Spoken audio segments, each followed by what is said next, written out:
اعوذ باللہ من الشیطان الرجیم بسم اللہ الرحمن الرحیم الحمد للہ حمدا کثیرا طیبا مبارکا فیہ کما یحب ربنا ویرضا یا رب لک الحمد کما ینبغی لجلال وجہک وعظیم سلطانک اشہد ان لا الہ الا اللہ وحدہ لا شریک لہ الہا واحدا احدا صمدا لم یتخذ صاحبۃ ولا ولدا ولم یکن لہ کفوا احد اللہم صلی علی محمد کل ما ذکرہ الذاکرون وصلی علی محمد کل ما غفل عن ذکرہ الغافلون رب یسر ولا تعسر وتمم بالخیر رب اشرح لی صدری ویسر لی امری واحلل عقدۃ من لسانی یفقہوا قولی رب زدنی علما کثیرا نافعا حسبنا اللہ ونعم الوکیل نعم المولا ونعم النصیر لا حول ولا قوة الا باللہ العلی العظیم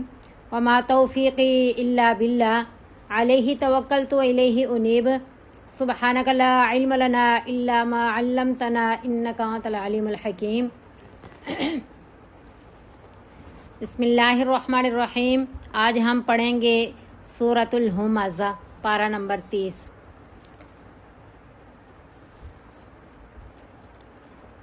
یہ سورت مکی صورت ہے۔ اس میں کچھ برائیوں کا، معاشرتی برائیوں کا تذکرہ فرما کر کے بہت سخت قسم کی اللہ رب العزت نے وعیدیں سنائی ہیں۔ اللہ رب العزت یہ جو بیماریاں ہیں، روحانی اور معاشرتی خرابیاں ہیں، اللہ رب العزت ہماری حفاظت فرمائے اور فتنہ و فساد سے اللہ رب العزت نجات دلا کر کے ہمیں امن و سکون والی زندگی نصیب فرمائے۔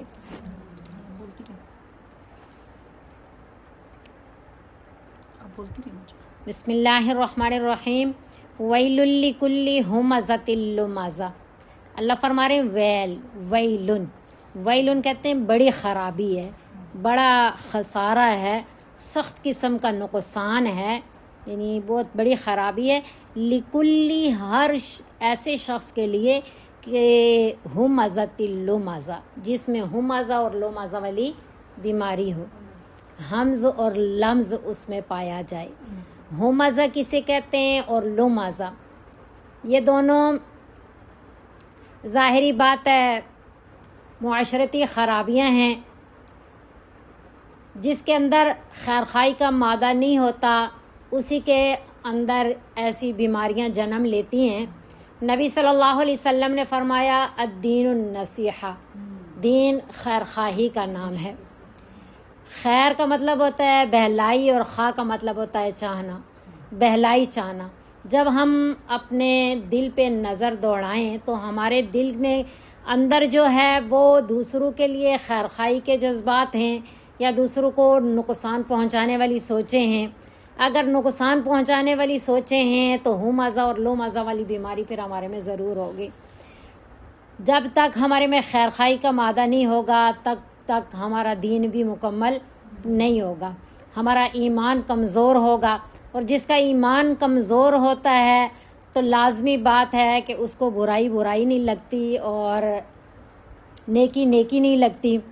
نیکی کو ہلکا جانتا ہے، برائی کو ہلکا جانتا ہے اور نیکی بوجھ لگتی ہے۔ تو اس لیے اپنے دل میں خیرخواہی والا جذبہ پیدا کرنا چاہیے۔ خیرخواہی کا جذبہ بھی کہاں سے آتا ہے؟ جب عاجزی انکساری ہوتی ہے، بندہ اپنے آپ کو دوسروں سے کمتر سمجھتا ہے تو دوسروں کا خیرخواہی والا جذبہ اس میں ضرور پیدا ہوتا ہے، لیکن جب اس میں تکبر کی بیماری ہوتی ہے تو کبھی بھی اس میں خیرخواہی نہیں آ سکتی۔ وہ ہمیشہ اپنے آپ کو بڑا سمجھتا ہے اور اپنا ہی وہ گیت گاتا ہے، دوسروں کے لیے کچھ بھی خیر کی نہیں سوچتا۔ تو پکی بات ہے یہ ہمزہ اور لمزہ والی بیماریاں متکبر لوگوں میں ہوتی ہیں۔ اللہ ہمیں ہماری تکبر سے حفاظت فرمائے۔ ہمزہ کہتے ہیں